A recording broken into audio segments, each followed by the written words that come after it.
Hello everyone, welcome to my channel or welcome back to my channel. My name is Mallory Berry and this is Berry Educational. As you can see by the title of this video, I'm going to talk about some tips, some tricks, some stuff that you can do to get ready for student teaching. If you are watching this video, you most likely have gotten a placement, you're about to start your student teaching, or it's coming in the near future. First off, congratulations. You are towards the end of your journey, and that is something to be super excited for and super proud of. So congratulations on that. So a little bit about me. I recently just finished my student teaching. My student teaching was 12 weeks full-time. I went to Western Governors University, and which is a full online program. I have a video or a few about that, so you can go check those out if you're interested in what an all online master's degree looks like. So mine was a master's degree with licensure, which means you have to do your student teaching. So I finished all my classes, or most of them, and then was placed in a student teaching site. I was lucky enough that the site was close to my house. I know a lot of the times that's not the case, and so I was very lucky about that. And then I did my 12 weeks of student teaching, and then I graduated. So it is very fresh and new. I'm about a month off of student teaching. And so I wanted to just come on here and make a video about some things that I did or wish I would have done to prepare for my first week or my first step into my student teaching classroom. All right, so first and foremost, what is most important is making sure you are meeting your university requirements. So your university is going to have very specific requirements when it comes to student teaching. A lot of the times they are kind of in charge of where you get placed, when you get placed. I know I waited almost a month, I would say, for my student teaching placement. And they're also going to be in charge of giving you kind of a rough schedule of what you should be doing each week in student teaching, or at least that's what mine did. So you get all this information, you're already probably a little nervous. And so what I recommend doing is making a student teaching binder. Now, I will say I intended to use this a lot more throughout my 12 weeks of student teaching. Towards the end, you get comfortable and you start just kind of figuring stuff out where you don't necessarily need this. But I will say, to the very end, I kept referring back to this. So this is my student teaching binder. I just found this on, I think it was TPT. It was probably free. And I created this before I started my student teaching. So when you open it, I just have some pens and stuff in here. But what I have in here is my WGU Demonstration Teaching Co-Teaching Pacing Guide. I sure hope that all universities give out a pacing guide. If they don't, please, please, please ask your mentor supervisor at your university for some sort of pacing guide. This was an absolute lifesaver when doing it, especially with mine only being 12 weeks. It was super fast, so it was in and out. This gave me a time frame of 2 weeks prior, and then week 1, week 2, week 3. And it also talked about when my observations were going to be happening, what my mentor teacher and I, or my host teacher, I called her my mentor teacher, but my host teacher and I needed to be doing together, what she needed to be doing, and kind of just laid out the whole 12 weeks, which was super comforting when you walk in kind of blind, not knowing what's going to be happening. So like I said, I didn't use this as much, but as I thought I would, but it definitely was a really great place to come back and refer to. And I recommend, if you are the type of person that wants all your stuff in one place, that's not your computer and you want hard copies, this is what I recommend doing, is just making a simple binder, keeping it at your host school. I just kept it in my desk there and I could refer to it if I needed to. My next task that you should do before your student teaching is probably the most important, and that is to reach out to your mentor teacher or host teacher. So you're going to get placed with a host teacher. On their end, they're going to be talking to your university, you're going to be talking to your university, and then you're going to get matched. The minute you get your host teacher's information, I would just send a simple email introducing yourself, saying how excited you are, saying how thankful you are that they are welcoming you into their school, and just start that conversation. I think that's a really great way. So on your first day, you're not just walking in, again, blind. That for me would give me a lot of nerves. And so being able to start that conversation, is ask them any way you can send me a class list with pictures, or if you could send me kind of a rough schedule of what your day is, just so you can kind of get mentally prepared of what you're walking into.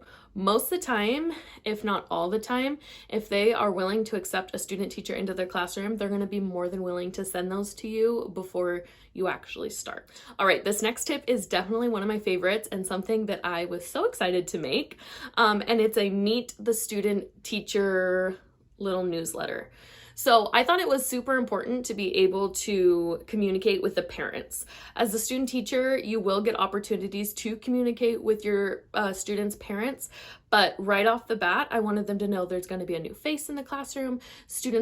Their students might be coming home and saying, oh, we did something different today, or, oh, I have a new teacher in my classroom, and they'd be like, what? So I sent this home the first week of student teaching. I believe we sent our home folders on Friday, and so that just went home as like their weekly newsletter. So this is what I made. So it says, this was just a TPT download. It says, meet the student teacher, Miss Barry. Obviously that's me. I put a picture just so they can see a picture to a name, or a face to a name. And then I just wrote a little blurb about me, what I'm doing, where I'm going to school, a little bit about my background in education. So I had worked as a learning specialist assistant, so I talked a little bit about that. And then I also, at the bottom, just put a few of my favorites, just so people can kind of get to know me, and then contact information. Now, when I have this covered up, because obviously I don't want my contact information out there, such as phone numbers and stuff, but I will say I put my mentor teacher's contact information first. So if they have any concerns, any questions, they can reach out to her. And then I put my contact information just in case they'd like to have that as well. Had tons of feedback from parents saying, oh my goodness, we loved getting this sent home, seeing your face, seeing a couple of your favorites, getting to know you. They also said their kids were super excited to show them, like, oh, we have a new teacher. Oh my gosh, we have 2 teachers in the classroom. I was in kindergarten, so that might be different for the upper grades, but in kindergarten, they were very excited that their classroom had 2 teachers and not just 1. So you can do that and make the Meet the Teacher newsletter way before you start, and I recommend having that done when you walk in. Also, make sure you check in with your mentor teacher to make sure that they feel okay with you sending that home. They should be just fine, but you always want to stay on the same page and keep that communication really open. All right, the next piece of advice is to plan out some sort of outfits. Now, different schools, different districts will have different expectations when it comes to a dress code. So my university put out kind of like a rough dress code of what they recommend us wearing. Business casual was kind of what they wanted us to wear. I know my school specifically, jeans were acceptable and okay to be worn any day. And so that was something that I just followed just because I didn't want to feel overdressed. Again, when you reach out to your mentor teacher, ask, what's your school's dress code? What's the expectations for a teacher's appearance? Sometimes it is super casual. They don't care, obviously, if it's appropriate. But sometimes principals or administration do have set in stone, like you can't wear jeans or something. And so that's something you're going to want to know. So when you show up on your first day, or you start thinking about, oh, what can I wear? What should I be presenting myself as? You are prepared. And my last piece of advice is plan a little desk caddy for you. Here's an example of what my caddy looked like. So this one's a little one. I ended up getting a bigger one. But this is just from Dollar Tree, and preparing something like this was so helpful for me. So pins, some markers, some expo markers, some clips, some crayons, stuff like that where you're gonna need when working at your desk. Anything like that that you think you will need that will make yourself feel more comfortable, prepare. Also, kind of going along that, I purchased this teacher's planner book. I think this was from Hobby Lobby. And so I brought this with me as well. When we started doing planning, we would sit down and I would get out my book, she would get out her book, and we would just start going and start planning. Now, I will say I used this at the beginning, and then towards the end, changed to my mentor or host teacher's way of lesson planning. It was just easier, and we were able to just take the two of ours. It would be exactly the same layout in case we needed to look on each other's notes, or it was just easier for me. So instead of looking at her notes and then transferring that over to my notes, we ended up just making a Google Doc and just both planning in that. I still would recommend though, bring this. That might not be the case with you. And plus I did use this. It just towards the end, when I took over the class, I wanted to go into her planning style just because it was an easier transition. But I did use this. So this would be part of something to plan for your desk materials. You know, pieces, so a notebook, paper, your planner, a laptop would be great. I used my computer every single waking moment of being in that class, whether it was using it to teach or using it to take notes on. So that was extremely helpful, making sure I have my charger ready and all that stuff. So just getting your desk materials ready. Now, they are told, and they meaning your host teacher, are told and asked to prepare a space for you.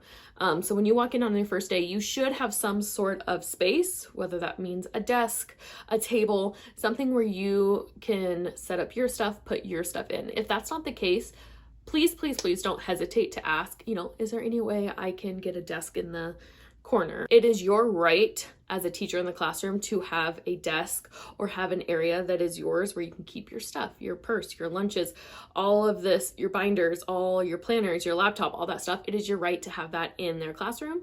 And again, if they are welcoming and have agreed to have a student teacher in their classroom, they're more than likely probably just gonna say, oh my gosh, I forgot, or yes, that's totally fine. Please make yourself comfortable.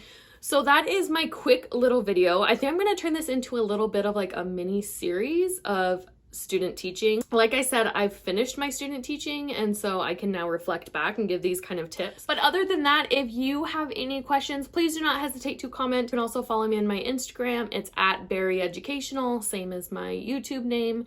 And if you have any requests for any student teaching videos, I would be more than happy to make them for you. Thank you everyone for watching. I hope you check out some of my other videos, and I will see you soon.